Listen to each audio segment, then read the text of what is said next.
Yes, ladies and gentlemen.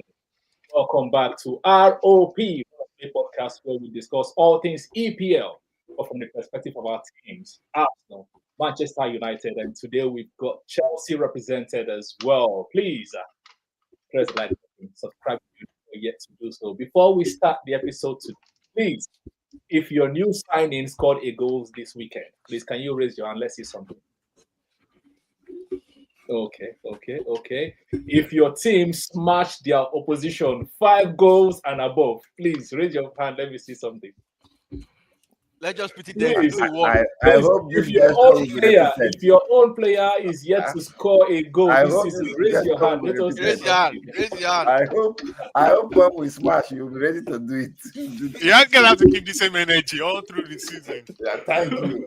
You have to maintain it. Well, anyways, let's welcome back the panel. I'm Dr. Tools. Welcome back, Jude. Welcome back, Sean T. Welcome back, Johnny Boy. Welcome back, Azza, the Chelsea rep today, and also welcome for the first time joining us, Mr. David. David is a neutral fan, so he's here to keep everyone honest. Basically, if you are behind David is here to keep us honest. But yeah, we love that. we love that actually, because he's going to tell you the greatness of Chelsea from an unbiased position. Do you get what I'm saying? So he's going to tell you about the greatness of Chelsea from an unbiased perspective.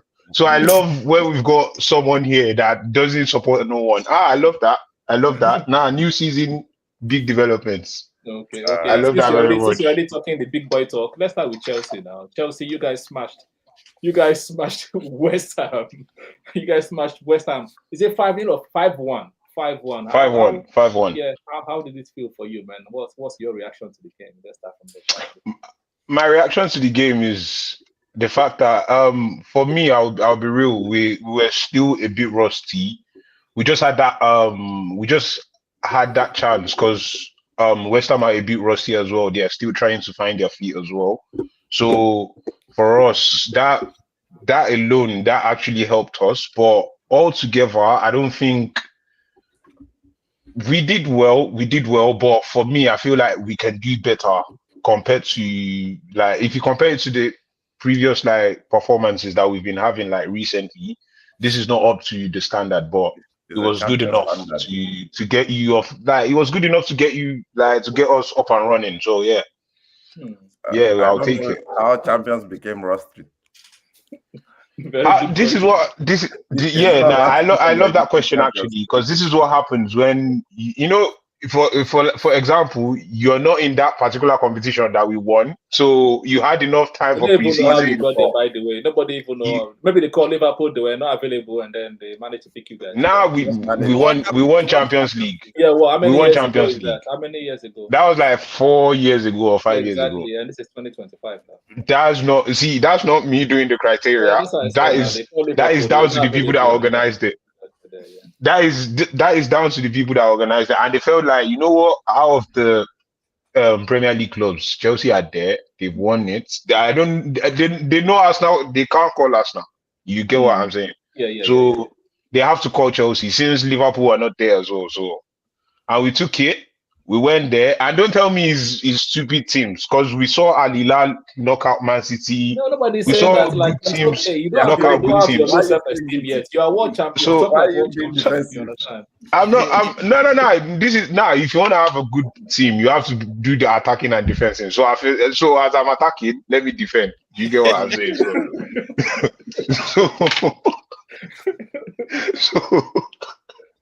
So I'm just doing the defensive side. Since you are attacking and defending now, but to be honest, that's the reason why I feel like we are rusty though.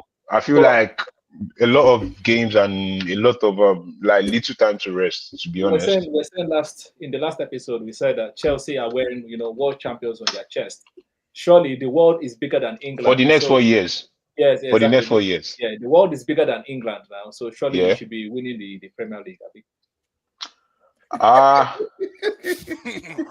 That is a tough question. No, it's not a tough, very simple question. They're in the title race now. Let's stop the cup. Yeah, in the title race. To be fair, I'm going to say we are not far off from the title race. I'm not saying we are like. I'm not saying we're a strong contender. But say for example, if we've got that kind of last season where everyone was just falling off, and we find Chelsea there, I'm not going to be surprised. Why? Because we've got a quality team. We still want to add some players, so I feel like we've got a chance. Do you get? Chelsea this season. Chelsea this season, we oppress anyone. When it comes to we will oppress. Don't worry. We're waiting. Yeah, but I feel like we are just in the title race, just in it. It's not like we are actively in it. No. Let's be honest. Like, let's be honest. There's anyone if you let's say this from a honest perspective. Yeah, if you ask 100 people randomly about top 4 prediction, no one's going to put Chelsea first. Why? Or like the people that are going to put Chelsea first are not going to be much. No, I'm not saying the people that are actually going to put Chelsea first are not going to be much. The same way they didn't put you. Maybe you get 10 people that see that's Chelsea. What we do is winning. Exactly. To be fair. Use that So for the Premier League. You can't sneak it again. You are in the race. Okay. If we're in the race, I'm not. If I find, I'm trying to protect ourselves, protect myself. They saw what happened last season. They're protecting themselves from December 4. See, one thing is, if you've been through our journey, you know I'm not scared of any banter. Why? Because we've seen the worst. Like among all these teams right now. No, it's sweeter when you are high. It's sweeter when you are high and then you land. See, Man City.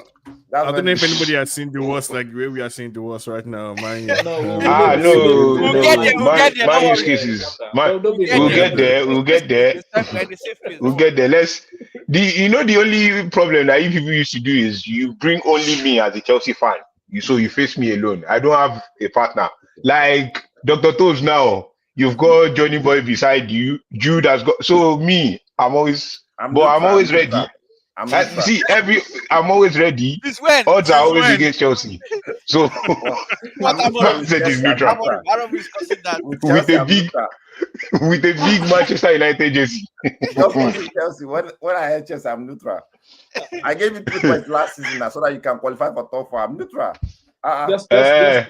Just one final question from me, Azza, regarding the match. Based on your performance yesterday, how many world-class players does Chelsea have?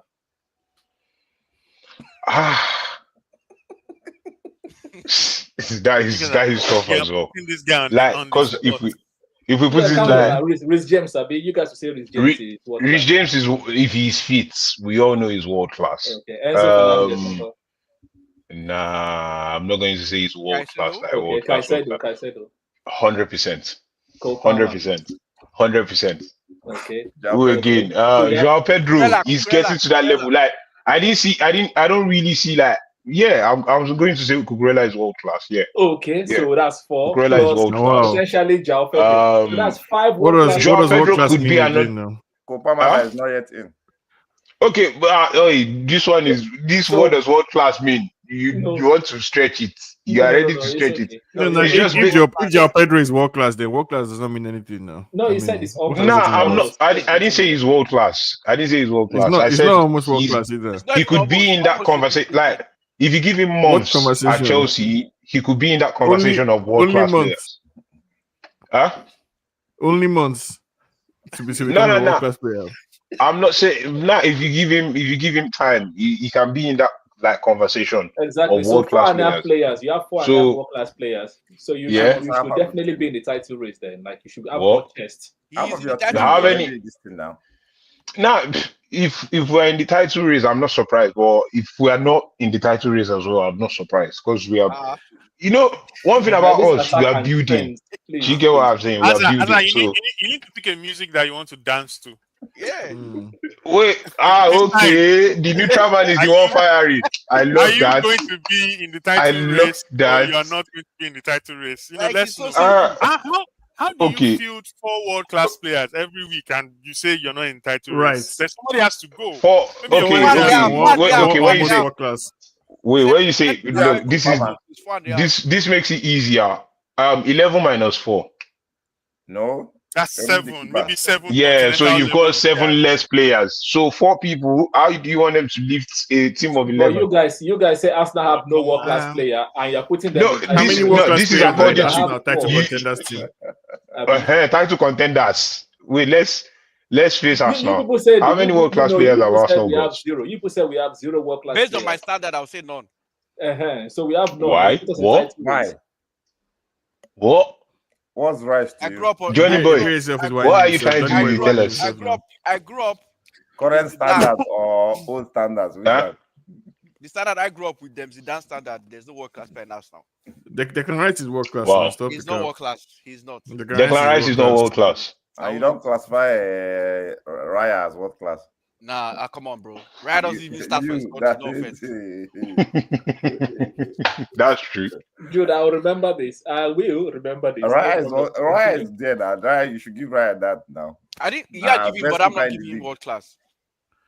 But please, give Raya world class. You don't count Gyökeres at world class. Only 3. Gyökeres is not world class.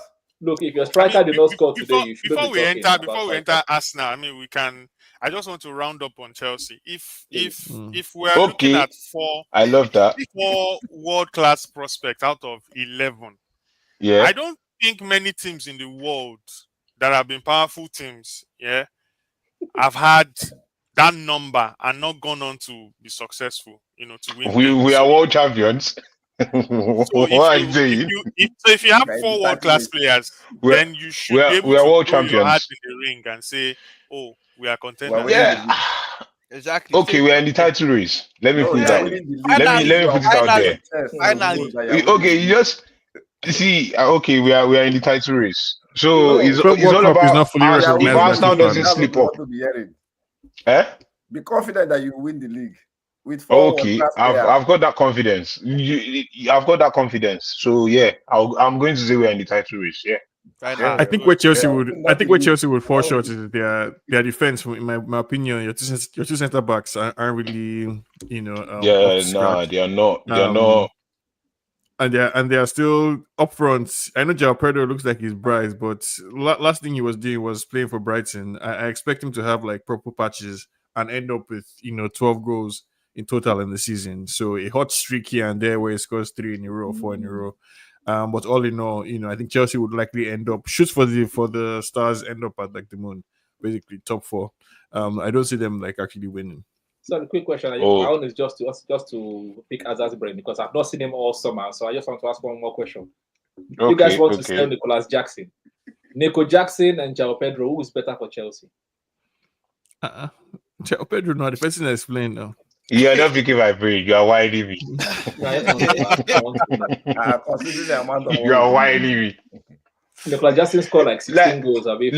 See, if you compared probably Nicolas Jackson to Liam Delap, now we've got a conversation. But João Pedro just looks way above him. I don't know how to explain it. I don't know how we don't even know right from time. New shiny toy. Once the Chelsea system gets into him, you will start here waiting.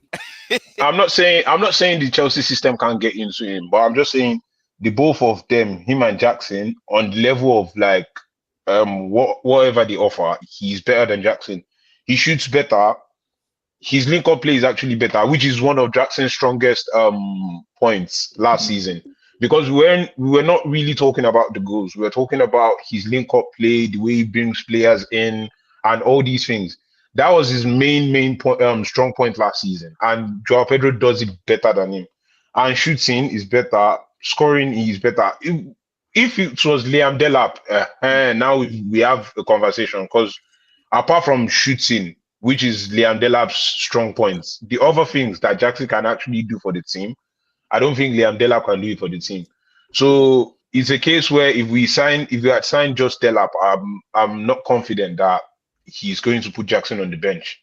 But this João Pedro, don't let us. You know the quality. Don't argue. You know the difference. No. The community said I should ask you because they want to know and clip this for future references. So they thank you. Yeah. I'm going to go with João Pedro every day.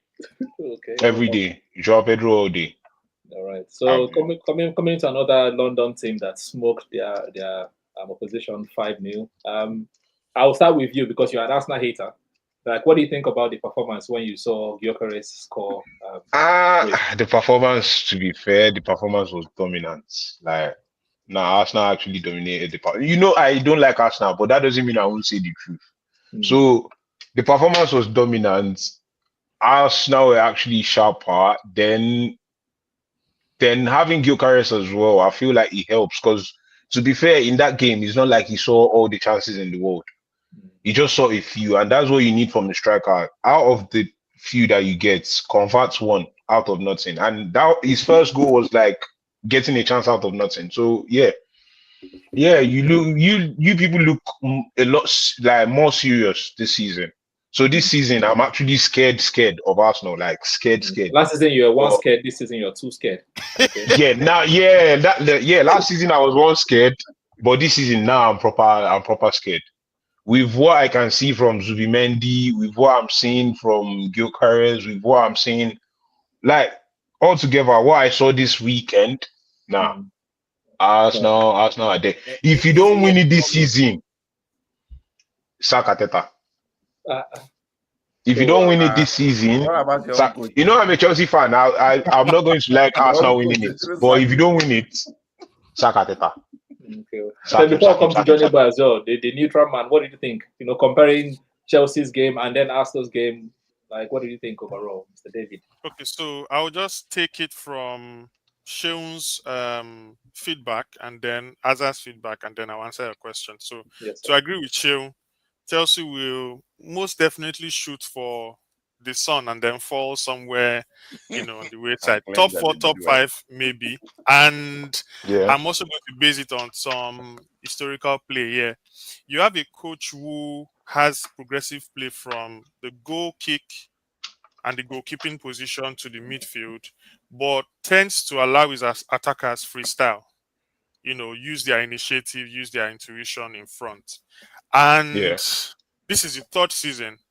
That thing always chokes in January, February. Leicester had a run of 26 games and it was 23-3-0. 23 wins, 3 draws, and 0 losses. And their last 13, I believe Leicester only won 3. Yeah. Like it was the poorest run amongst the top 10 teams in championship. They had like a 19-point gap that became, was it 7 at the end of the season? Down to like less than And we saw the same thing repeat itself last season with Chelsea. So there's also going to be that same choke point again this season. Not necessarily because you don't have the squad depth. Obviously, you have that, and you also showed quality against West Ham. I mean, the most dangerous Chelsea player picked up an injury before the game. I don't know, maybe it was in warm-up. For whatever reason, he was in the lineup, and then the team went down 1-0 very early in the game, but came back with a rout, 5-1. Yeah. So I think it's early days. Chelsea will do well as usual, and then we'll start seeing those cracks happen when the cup competitions come in.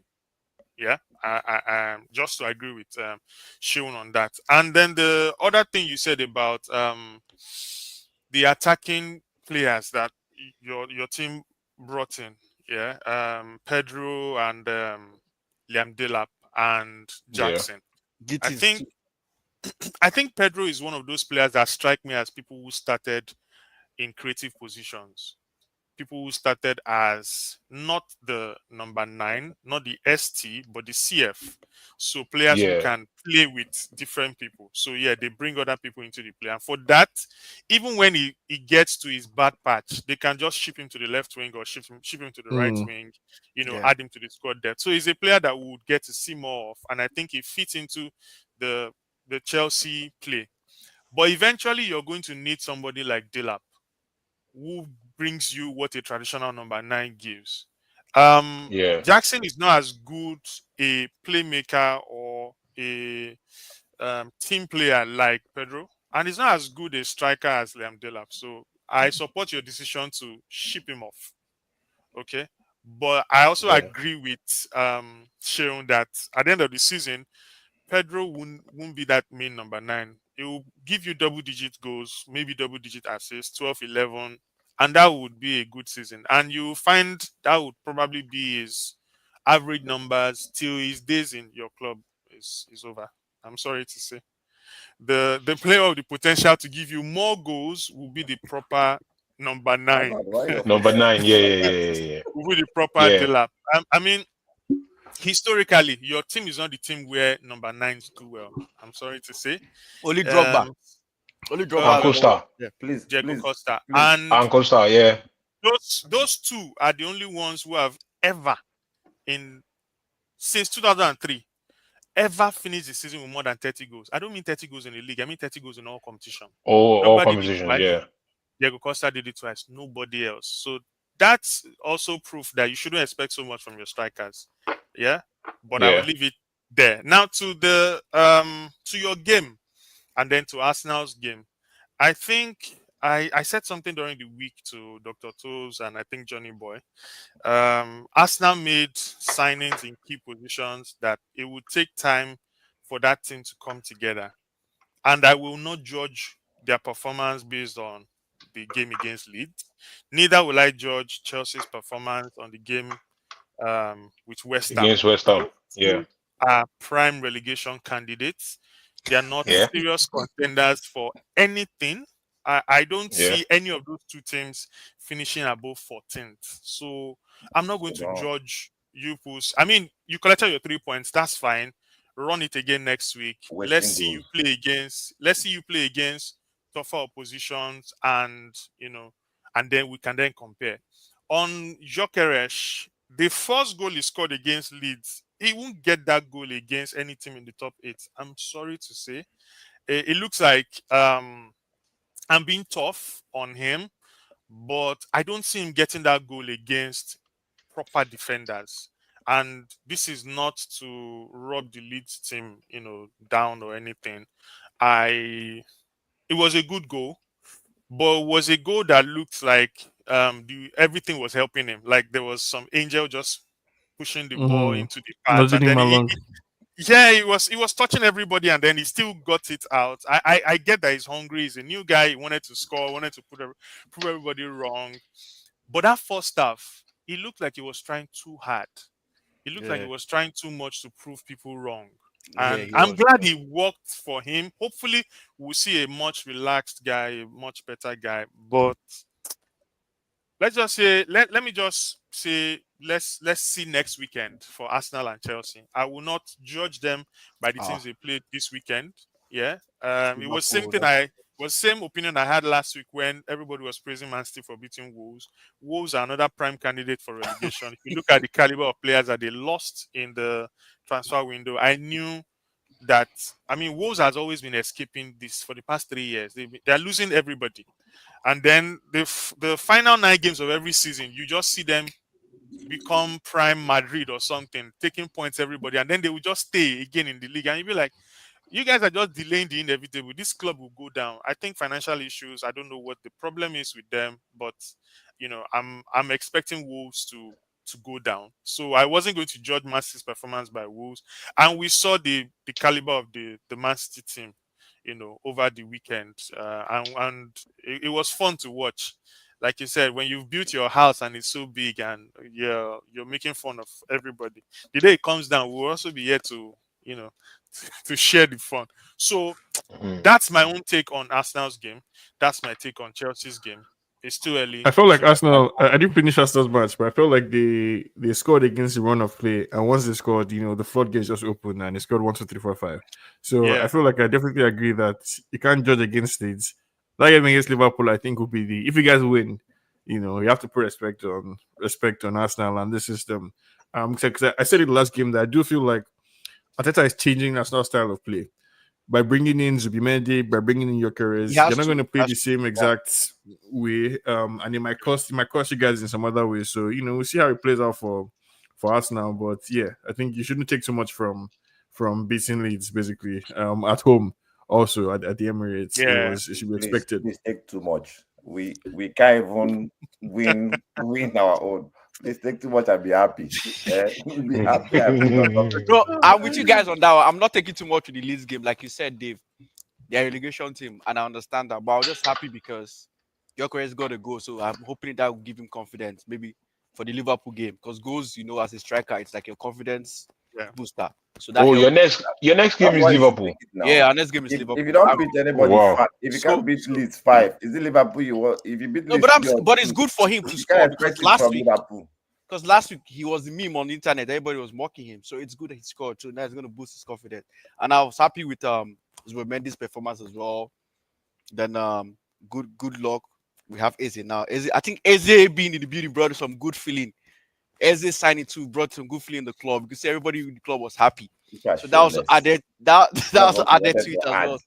Eze, you at Emirates, you're adding Eze against Leeds. You're at Emirates. No, but he didn't play now. He didn't play. Eze being there. He didn't play. I'm telling you. The signing. Their signings are give them ginger. Exactly. Just to launch a new signing. So one more thing, yeah. I don't know if you guys heard about this conspiracy with Gyökeres and the left wing. Always drifting to the left. That goal yesterday, was it not that same side? Yes, from the left, the first one. Yeah. But you can say that most strikers drift to the left.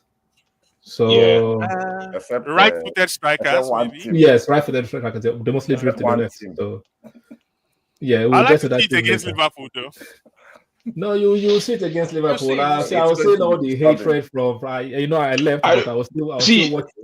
But I don't know why though. It is usual expecto patronum hatred. Look, nobody's exactly.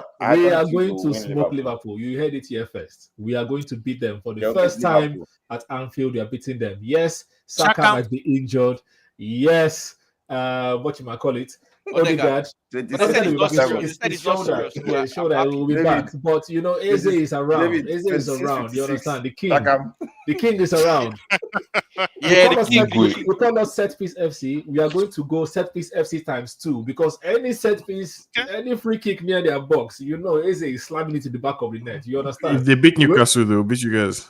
It doesn't matter. They can do whatever they want to do. But we are beating them either 2-1 or 1-0. 1-0, 1 goal margin, 1 set piece, and 1 goal. I think we heard it here first. But let's talk about today. First of all, I don't know, like Jude said, you do need Eze to give us the feel-good factor, but it was nice that it was unveiled before the game started.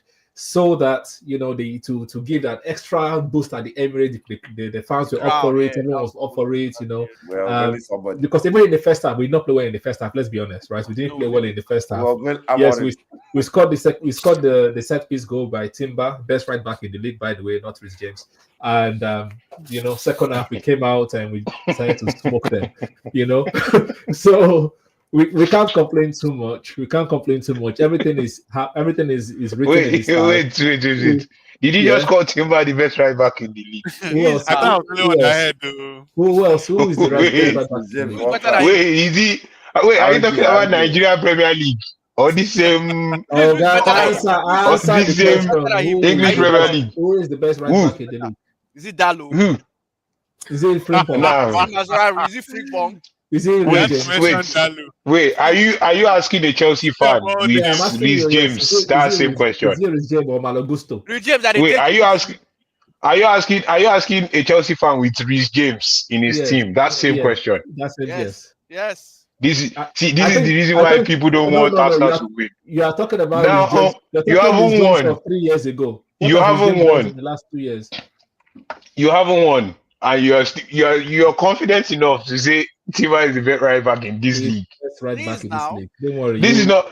We are not talking about the league he came from maybe Ajax or where did he come from? Yeah, Ajax. We are not talking about that league. This Premier League. What you're saying is jealousy. I'm not. I swear. I'm not. I swear to God, this is not jealousy. It's better than I swear to God, this is not jealousy. Timber is not. See, this is not jealousy. With James, I think if you say Timber is not. See, Timber is not. Wait. Timber is not better than. We are not. Timber is not better than Reece James's left leg. What are you saying? What? Look, Timber. We're not saying which Timber?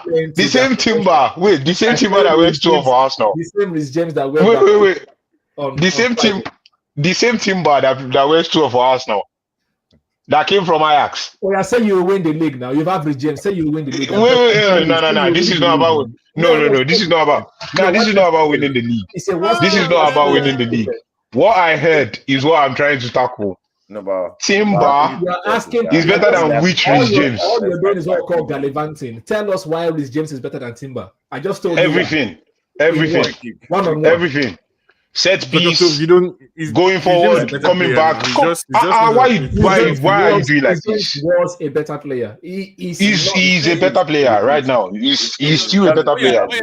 What you're seeing is Timber on form. He has to sustain. If he moves away from Timber on form to Wood on form, he's not on Rhys James's level. Okay, no problem. If he moves away from Timber, if he's no more Timber, if it's Wood or Plank, he's not on Rhys James's level. God will keep both of their feet this season. Amen. See, I'm always praying. I know which person was in PFA team of the season, and it was not Rhys James. By the way, so, yeah. He's not better than Rhys James. He was injured most of the season. He's not better than Rhys James. Nobody cares. Nobody cares. What Timber? Hey, Arsenal fans, you guys have started. This season is new. Okay. You guys have started. This new season. You're telling me Timber. This is the hardest take I've ever had. Look, what Timber? The professional players voted for the team of the season, and all of the players in the EPL voted unanimously Julian Bloodclad Timber. Wait. That's from wait. Timber and Ben White. Timber and Ben White. Timber and Ben White. I want to ask a question. Wait, Timber and Ben White. Who's better? Timber now. Timber is better than Ben White. Is just having from now, but Timber is better. Okay. I don't even know why we are on this. See, you people are talking about. That's what we're saying, basically. See, Timber. You want Timber? Sorry, eh? I feel your Timber. Who was the man of your match? Who was the man of your match on Friday? I think that was Estaval. Yes. Estaval. Yeah. Estaval. Why did they give Rhys James? What kind of question is that? Wait. What kind of question? Wait. The man of my match today was Julian Timber. That's all. Then all your attackers are useless. He scored 2 goals. Attackers scored 2 goals. Then all your attackers are useless. That's not a fair comparison now. Just all I know, my guy is putting in 5-star performance. Wait. How many free kick goals? How many free kick goals does Timber have in his life? At least 2. I mean, yesterday he scored 2 yesterday. Free kick goals. How many free kick goals does he have? 2 yesterday, and another free kicks now. 2 or whatever yesterday. Are you? You have that mind. You have that mind. Talk about defending here now. So wait. So wait. So Timber is better than. So are you telling me that? Wait. Enough to make stats, and you're trying to compare him with. I don't understand. They play Rhys James as a midfielder back. Eh? See, I'm very sure these people, they will bring one academy boy and they will tell us it's better than you. I heard one thing we all know in football is availability is the best ability, and your guy is never available. So I don't know why you're shouting, but anyways, that's you see. This same Julian Timber, he came from 1 year injury. How many? In those 2 years, he starts and plays better than Rhys James in those 2 years. You see, this is why a lot of people don't want Arsenal to win, because. See, tomorrow you can come out tomorrow and tell us that Saka is better than anything Messi has ever been. This is the reason. But no Arsenal fan here said we have world-clalas players. Only you say your team have 4.5 world-class players. Yeah. So if there's anybody making noise right now. Now you want to wait. Now you want to argue that Arsenal does not have world-class. We don't have world-class players. We don't. Okay. And we too, we are not title contenders. We too, we are not title contenders. I mean, Dr. Phil, that's going to be a very hard take. If you don't have world-class players and Timber is still the best right back in the Premier League. What? Can be the best. No, you don't have a world-class player. Wait. All of us here. See, this is why sometimes we forget the facts when we are having the banter. It just means that everyone has everyone right backs. That's what it means. Because it's Dallo. We are comparing him to Dallo, comparing him to Rhys James. We are comparing him. Don't even put Rhys James in that bracket. We are comparing him. Rico Lewis, like those are the people that he's against. You know, it's better than all of them. Doesn't make Rico Lewis, all this. Rhys James. You people don't have fear of God, I swear.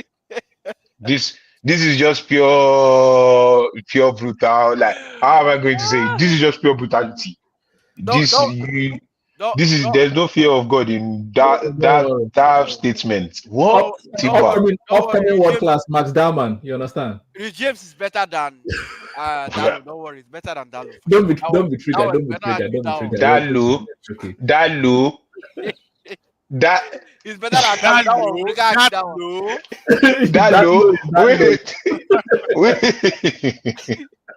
Wait, is Dallo even meant to be on the pitch?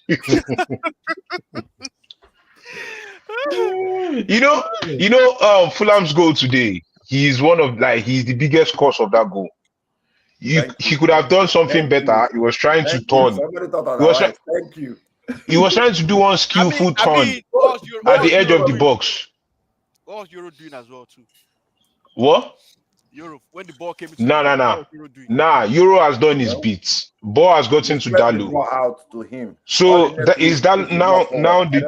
job is on Dallo to make sure that the ball gets out of that danger zone. And what was he trying to do? Man was trying to do prime Messi at the back. Ronaldo Dennis Beckham. That Dennis Beckham thought, God bless you. He was trying to do Dennis Beckham. Nah, man. Dallo is not even meant to be on the pitch. Let's be honest. I don't know why he's not him.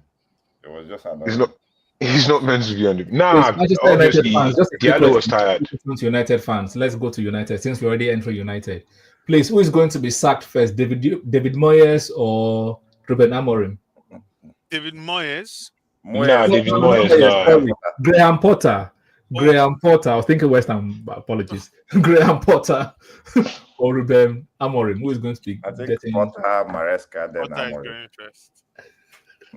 Maresca will go with Amorim. Asa, I think they. No. You know what? No. You know one funny thing about Chelsea. We are not ready for all this nonsense process. If Maresca is not performing, he can actually go before Amorim. Let's be real. If he wasn't performing, he can go before Amorim. But how? If you have Maresca in your team right now, can you sack him right now?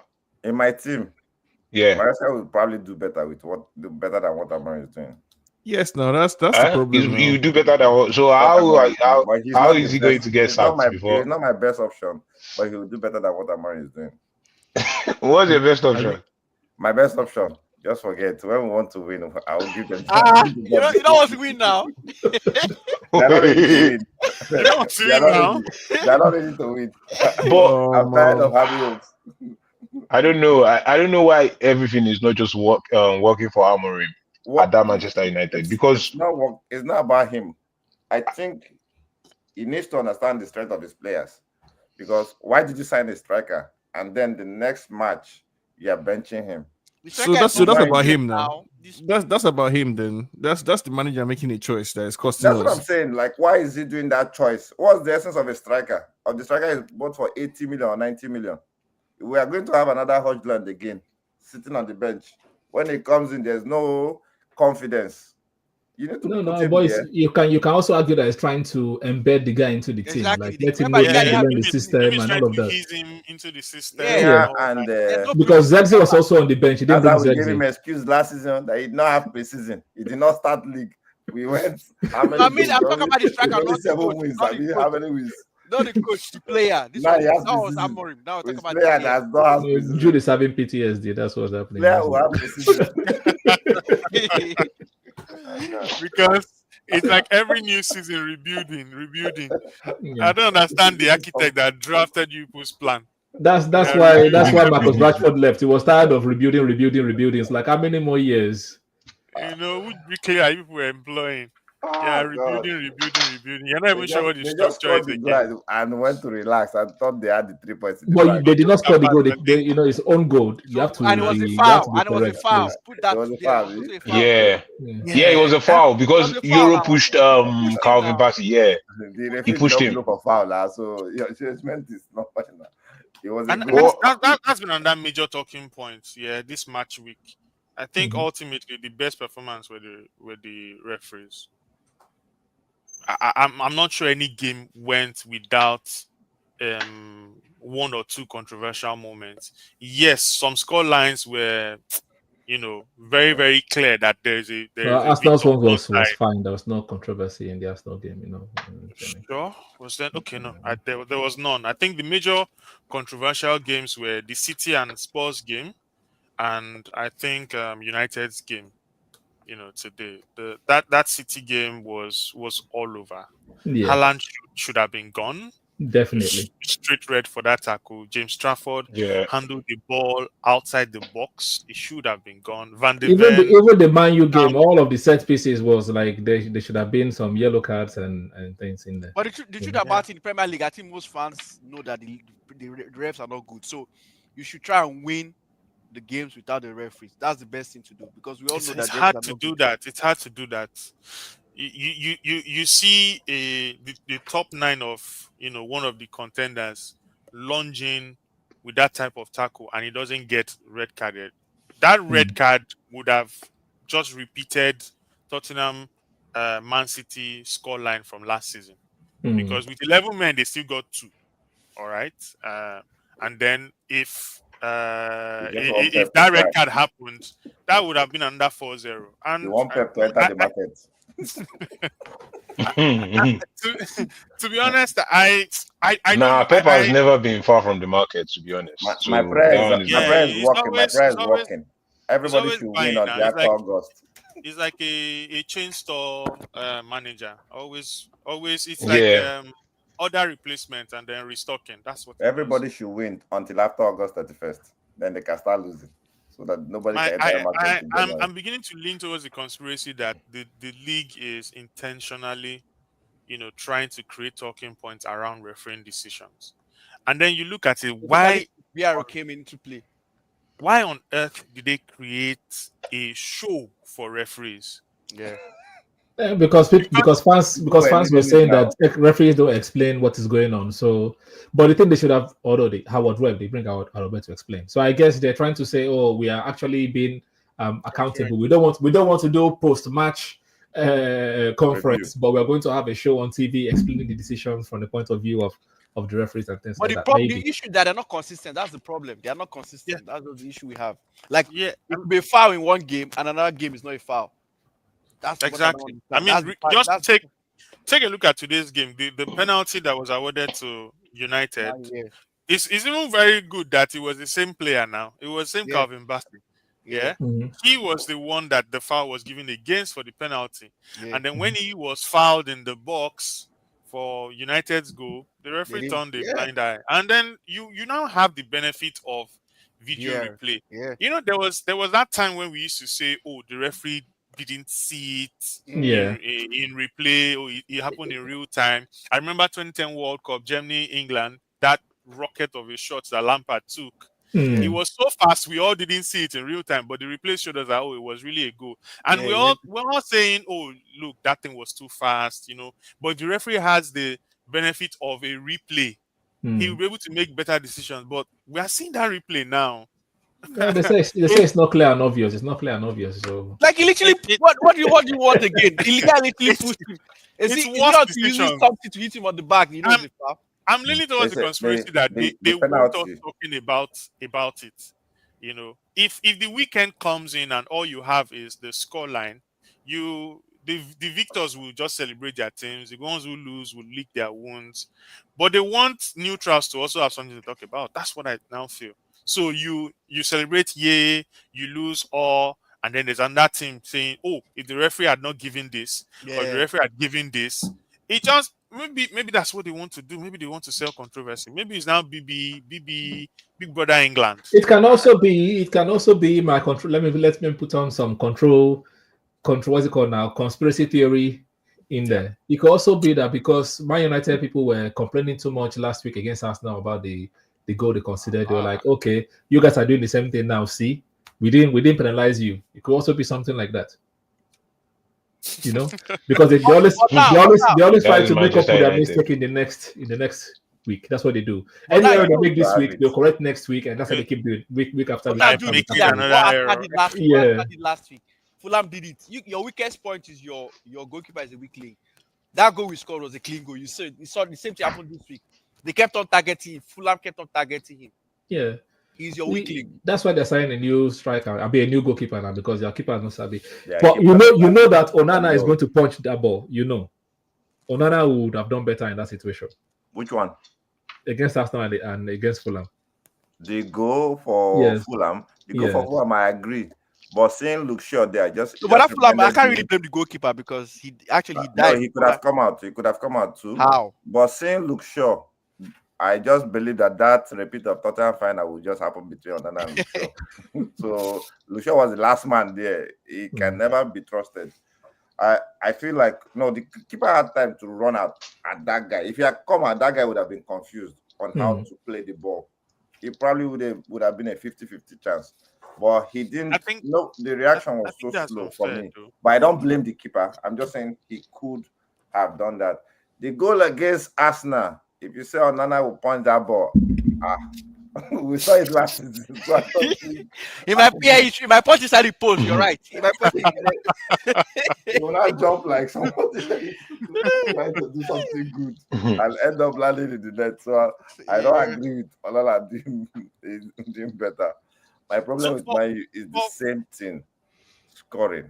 I said this thing last episode. We are just building a team that is. But you spent 207 or more million on the attack. I told you those guys are not those guys will not be my first option to buy. But we've bought them. We have to find a way to make them work. What? Who could you have got without Champions League? Who could have got? There's Rodrigo that is available. You can convince him. Without Champions League, you can convince him on the project. You know you are coming against probably. We got Mbeumo over you. We got Mbeumo over you. Is that no problem? Sesko over top clubs. Is that not a statement? Which top club? Newcastle.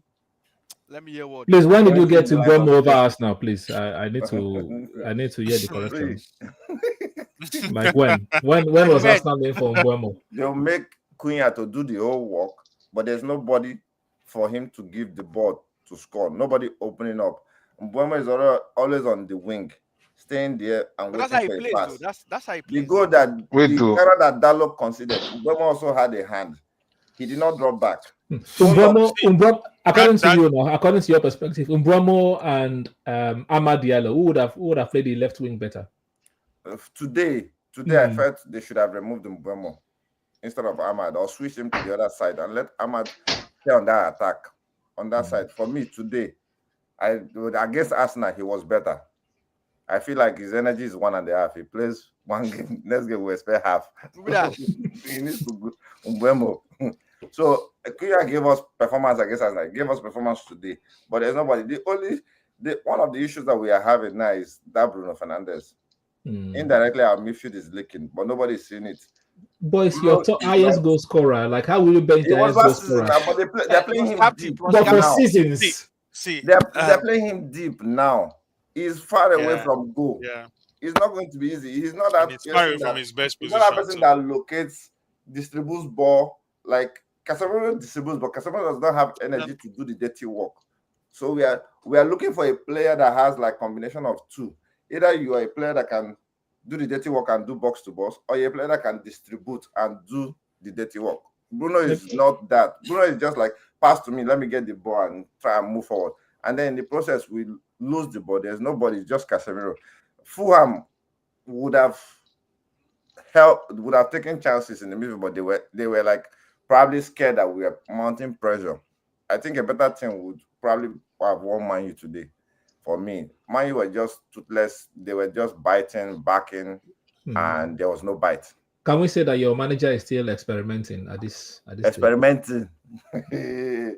Because, like you said, like Zexi was on the bench, you could have started Sesko. Like, I mean, it's fair to say that you see experimenting. I feel like Sesko and Zexi will work together because it's like Bruno moving up, and Sesko needs somebody to drop the ball and drop. That's the kind of striker I'm seeing him to be.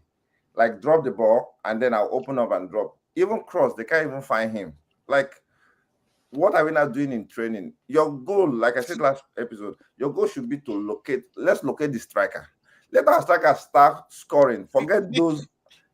Ahmad had a chance in the box today. Square play or find somebody, just load it into the box. He went to play directly to the keeper. There's no 100, like 99 times if you take that shot, he won't score it. It's not an angular shot, it's a direct shot to the keeper.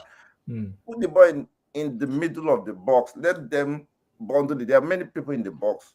Don't waste those chances. It's just as simple as that. Dogu was just energy all over the pitch. Towards the second half, he was just lost. He didn't have any concise, like, direct play or sense of this. He was just lost. So those are the angles. I felt, okay, maybe Dogu should go out, put Buemo to the left, move Ahmad up front. Ahmad can help Dallo at the back and come back and open up for him, at least. So that was what was lacking, but I don't know. I like the passion and pain in your voice, Jude. Oh, sorry. Yeah, you're so passionate about it. But Jude, I think what we experienced today was an entire turn off from your team. I hear you say this person, that person. I don't think the final score will have changed if there was different personnel on the pitch. I'm sorry to say. You see that goal? I swear I like David. Sorry to cut you short. I like you. You are the one giving sticks to everybody. God bless you. Keep going. You see, we've handed blames to Dallo. We've handed to Bayenda. Someone has mentioned Lenny Euro. You mentioned Mbumo. That's the new scapegoat. Dallo is the number one scapegoat. Dallo is the number one now. Dallo lost the ball. And I've heard other people even mention Bruno, because Bruno was the person that was supposed to track back with Emil that left him and then let him leave him. They won't say that. So the challenge was everybody turned off. That's the problem. Yes, there was a big let-off. There was a big mistake that then handed Fulham the ball. And those ones pounced because, first of all, they were already pained that goal stood. Yes. So anything for redemption, they ran for that. But I don't think the scenario would have changed with a different personnel. That's my own point of view. I think it was a total turn-off from everybody in the team, starting from the manager. And I also agree with you that Bruno's best position is in one of those two shadow strikers behind your main striker. You guys play those three forward men. But Bruno is not press resistant. Mason Mount is press resistant, so they have to put him there now. But Bruno had his best season last season among that top three. Also, we are playing. Well, yeah. When you're playing only two. When you're playing only two central midfielders in the Premier League team, that's why he wants Mount in the team.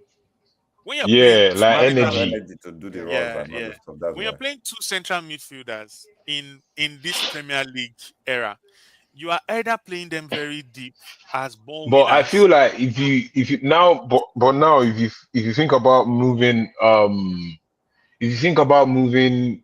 Bruno Fernandes more forward, then you have to change the structure, because one person has to sit down between Cunha and Mbeumo. Exactly. One man has to sit down between the both of them. Can Bruno be played as the false nine? No, right? Yeah, only if you can play Bruno as a false nine. Yeah, I think that will work. Or you play. The system and information won't allow that.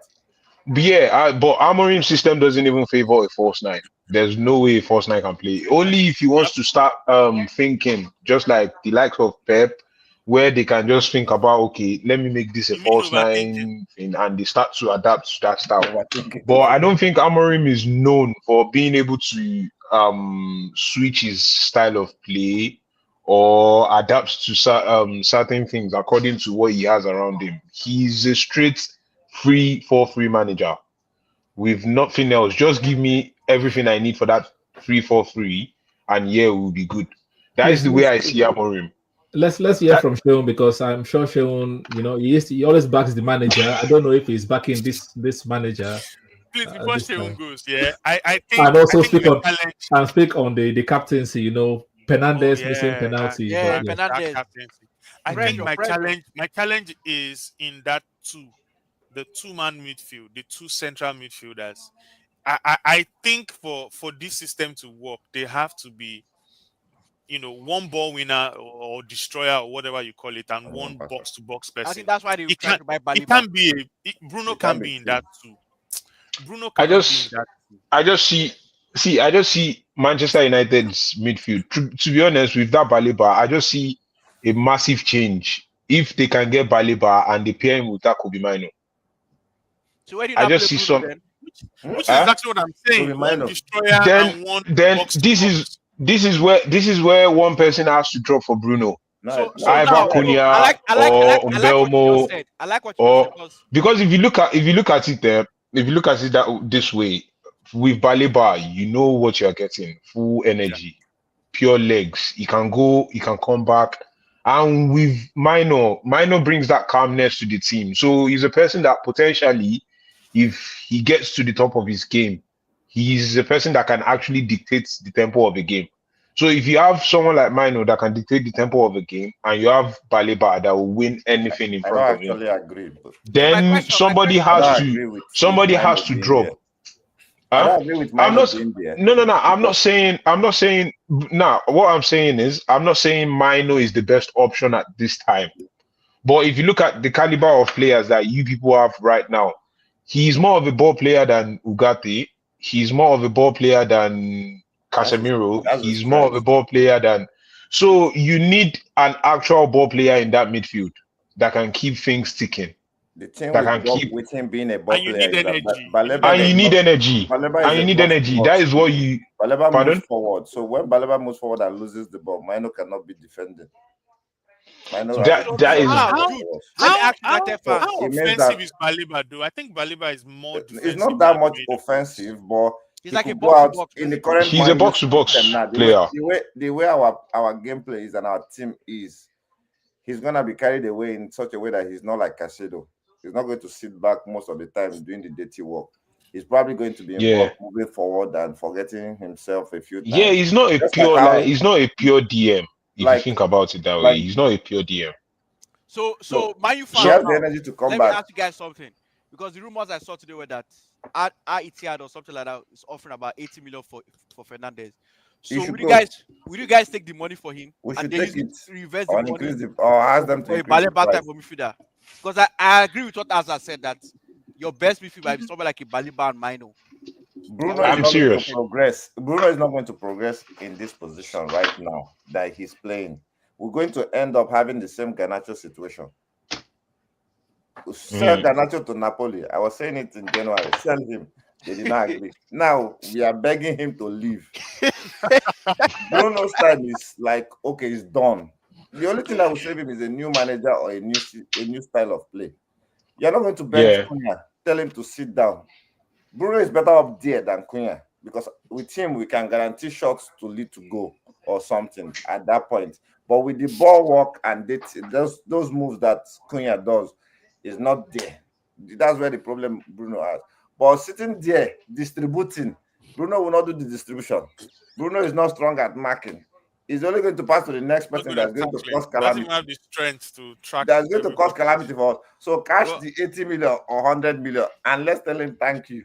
But controversial thing, Ronaldo, thank you. We should also be able to tell Ronaldo thank you. Up front and Bruno. We now know that our team is average at this point. I start rebuilding. We trust the rebuilding process. I'm just watching the clock go and hoping that we can finish this episode without having to talk about. We are trying to rebuild. Let us wait for the rebuild. That's how Without having to talk about what, sorry. Let's hear your take now about we need to hear your take, game, about your game today. Yeah, sure. Yeah. Let's hear. I was hoping that the game that some episode could end without having to say anything because Amorim has really he has hammered you. Really frustrated me. The guy is confused, right? And I think everything that we're seeing in the team, it flows from the top. First of all, in the middle of the week, I was complaining. I'm not seeing, maybe it's my timeline, but I don't know any other club that does as many interviews with the manager, with the player, training highlights, etc. Just a lot of much ado, basically, about nothing. Pardon? And then we come to the year, we're seeing nonsense. Oh, sorry. The manager, I think, is making some choices that is going to live or die by.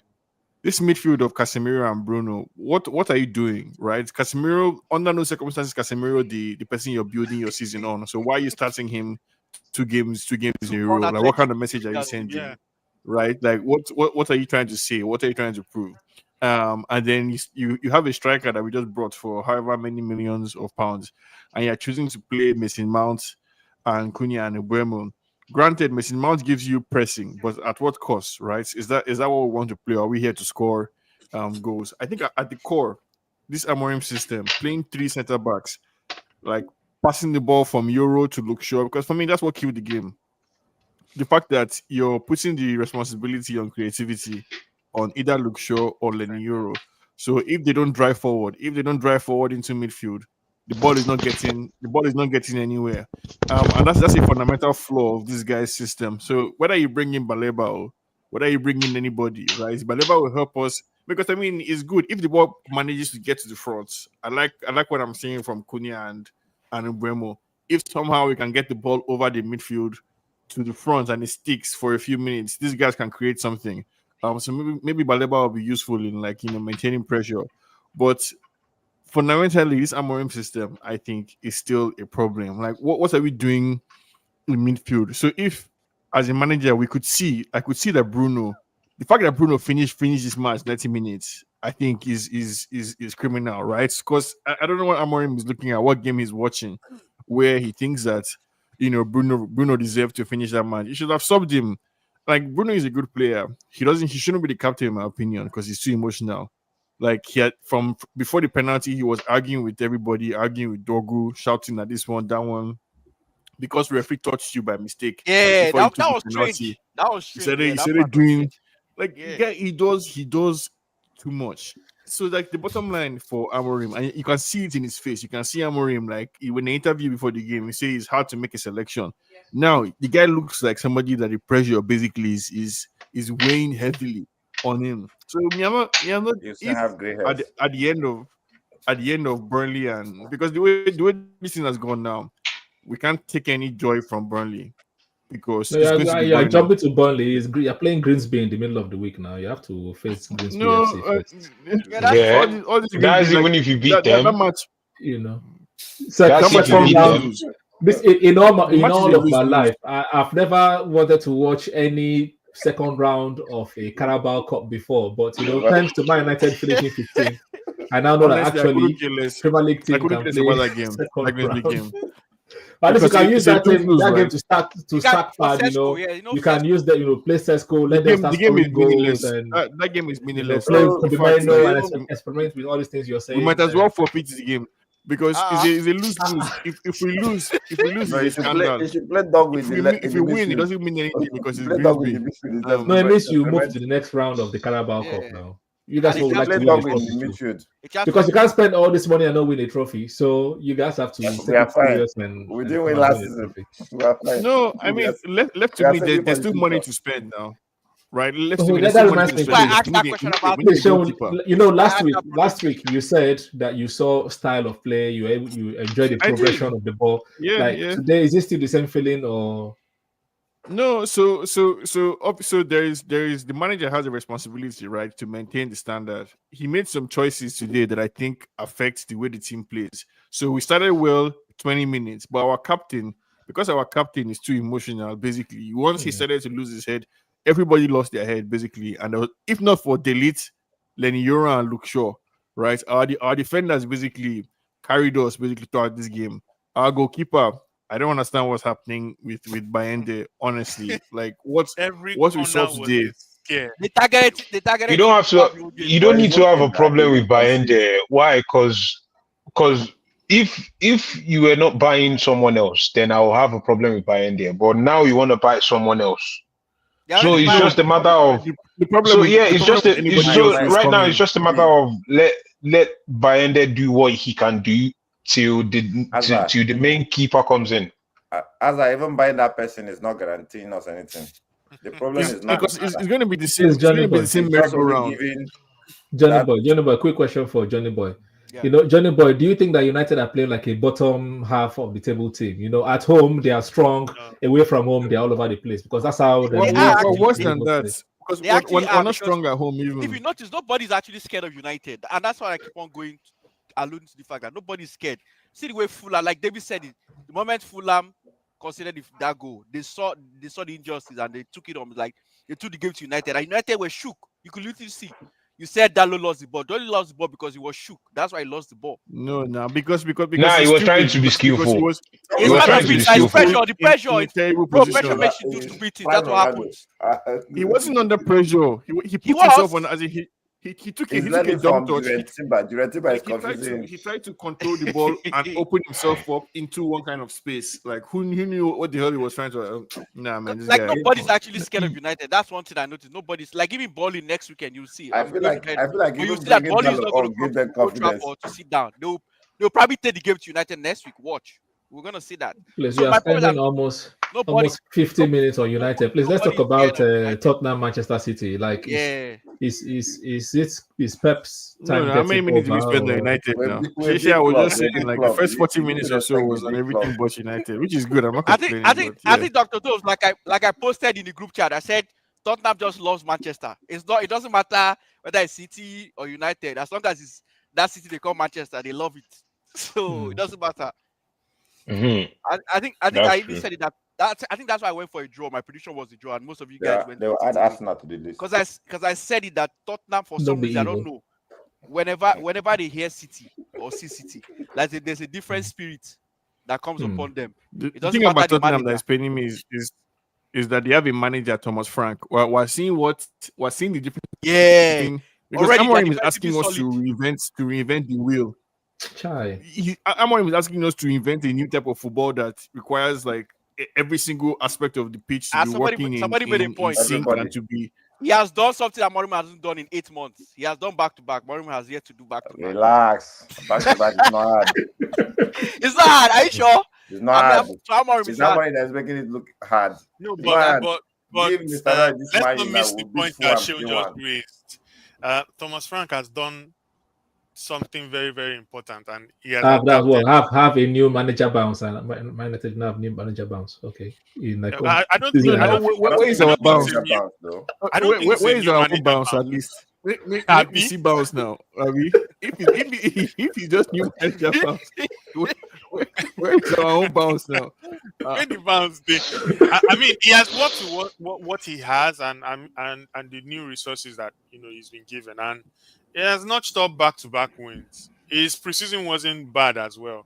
His game against PSG, well, Spurs will always be Spurs, but we all know how crazy that PSG team can be. They got tired. That's why. And it was a good test for them at the Etihad, and they did it again. And the funny thing was, it wasn't a fluke of a win.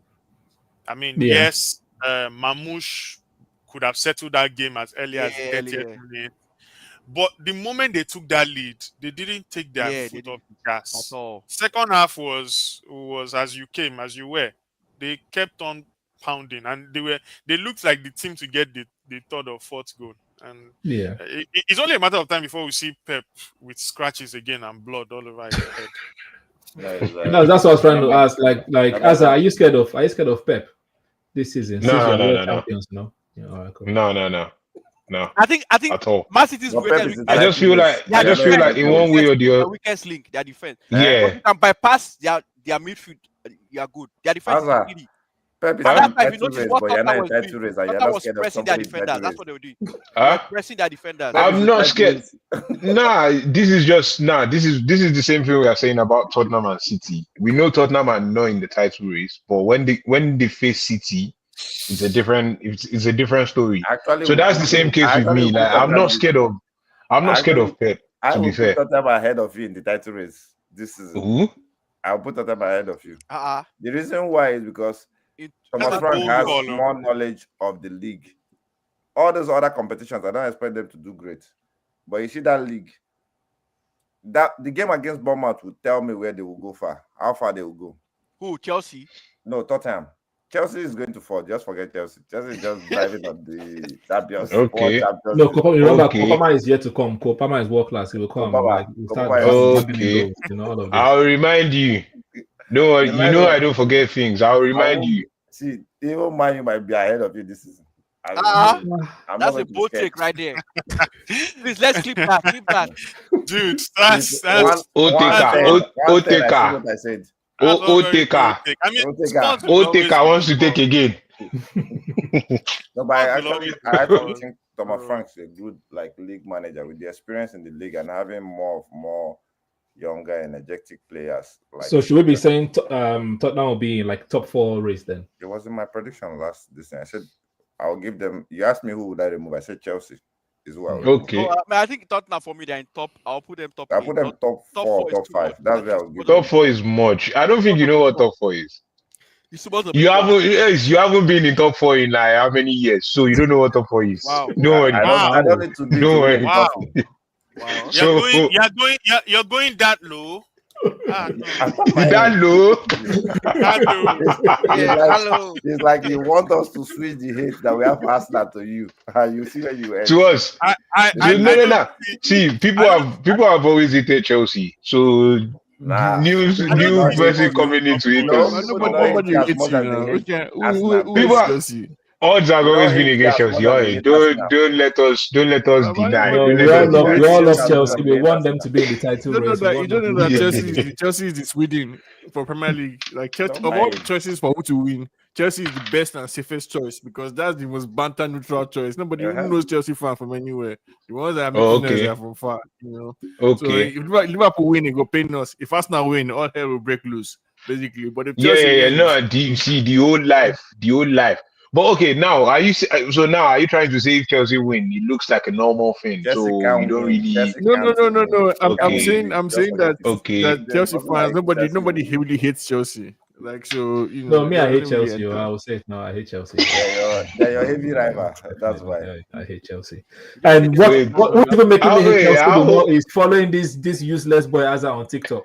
You need to hear him talk about Arsenal, but anyways, you can go and check his content. Azza07, very very annoying human being.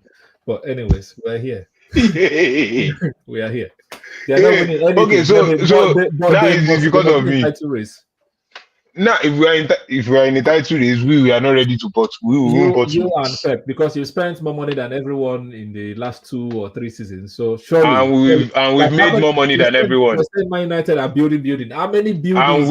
And we've made more money than everyone. Bro, exactly. See, if you put that spending, put the profits, we've made more money than everyone. You should be in the title race now. That's why in the title race.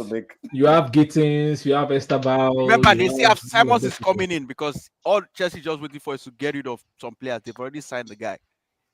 So see, for me, I've personally, I don't know about any other person, but me personally, I've already put myself. No offense. You guys have no. You have no excuse. This is what I'm trying to say. I'm not ready to go with what the likes of Maresca are saying. If you spent that amount of money, and with what I saw against PSG, and the fact that you've bought more players, even after the PSG game, you've bought like one player. Why are you not in the title race? Exactly. And even last season, you guys were in the title race for like 2 months. My prayer is that God should PSG again. PSG again. They might actually be paid because Champions League now they can play. I just pray that they should pay them again. If they pay us again, we will do what we will do. David, Chelsea. David, you're the neutral Like when they paid us first, firstly when they paid us, everyone was like, Chelsea are dead, Chelsea are dead, Chelsea are this, Chelsea are that. Anybody that goes through my content before the game, I said it. I have one silly confidence that we will win. I didn't know we were going to smash PSG 3-0. So if you like, doubt us. Okay. Don't worry. Problem. We will deliver. I would like we will deliver. power. And I hope you go to Park the Prince this time around. Let's hear that confidence. Let's wrap up. Let's wrap up with David because David is the neutral guy. Please, you have no emotion or no horse in the race. Please, can you tell us your own realistic top 5 that's Champions League spaces? Like not in a particular order. Like which teams are going to be in the top 5? I'm scared to put Man U there. David, why not? When you say you're scared, I swear. you actually think they have a chance? Because I want to be sure. Yeah, when you say you're scared. So let me tell you where I'm coming from. Yeah, I've seen some. Yeah, they can go on the run. I've seen their transition play, especially when it gets to the front. My problem, like I said before, when Seun was not on the call, was that 2 in the midfield. The sooner Amorim can fix that and can decide what his starting 11 is, the more they can build on consistency and start getting results. So, depending on how soon that happens, will now determine if Man U makes that top 5. Yeah, but Tottenham is not in my top 5. Chelsea will eventually be there and thereabouts. Arsenal will also be there. Unfortunately, Guardiola will be there, and my own title favorites, Liverpool, too, will be there. It's not the season for Aston Villa and Newcastle. They've not started well. No, they will not pick up. They will not pick up their Europa League property, and that's where it's going to be. They will slug it out with Spurs. So I'm just going for the traditional 5. Yes. So what's Liverpool, Arsenal, City, Chelsea? Yeah, Chelsea and Man U if they pick up. If they do not do that early, then I can then replace them with somebody else. That person, I really don't know. There's always one surprise package every season, but I fear it will not be Newcastle. It will not be Villa, and it will not be Spurs. No, Villa don't. Villa is. No, the rest of us will wait. We'll wait for our transfer windows to end. Yeah. Before we make any predictions. So it's who that 5th person would be. But this season, it's fun for we neutrals because everybody has spent. It's the what season? Pick 1, pick 2, general market. Everybody has gone to general market now. Everybody has picked 1, picked 2. So nobody has excuses. No, Manchester United have not picked midfielder, so they have excuses. No, but that's how they chose. The money was there. They prioritize the attack now. Exactly. So money is not the problem. Everybody prioritized where they thought they were weak now. So, so anybody that doesn't win this season bottled though. We are agreeing now.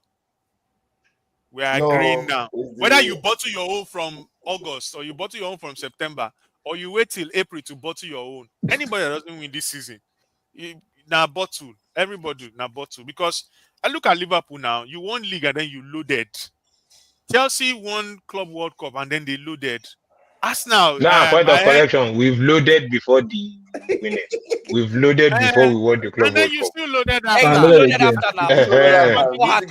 I'm loaded. I'm loaded. Dr. Toz, I heard you telling Hazard that they spent so much. You guys still have spent a lot. Yes, I know, but there's levels to spending. Yeah, but everybody has gone to the market now. Everybody has picked 1, picked 2, picked 3. So there's no. In fact, if I don't have a semi-final pairing of English teams, I don't flop. Let's agree now. In Champions League, after the window ends, we're going to leave it at that. I'm going to say thank you everyone that watched to this point. Please help us do us a favor. Press the like button, subscribe if you're new or yet to do so, and let Chelsea fans know that they are compulsorily in the title race and they must win because they've loaded before Club World Cup and they've loaded after Club World Cup. And they have four, and we are still loading. And they are still they loading. have four, and we are still loading. Yes, and So, on that note, I'm people. Thank you very Please much. let Amorim make sure to talk.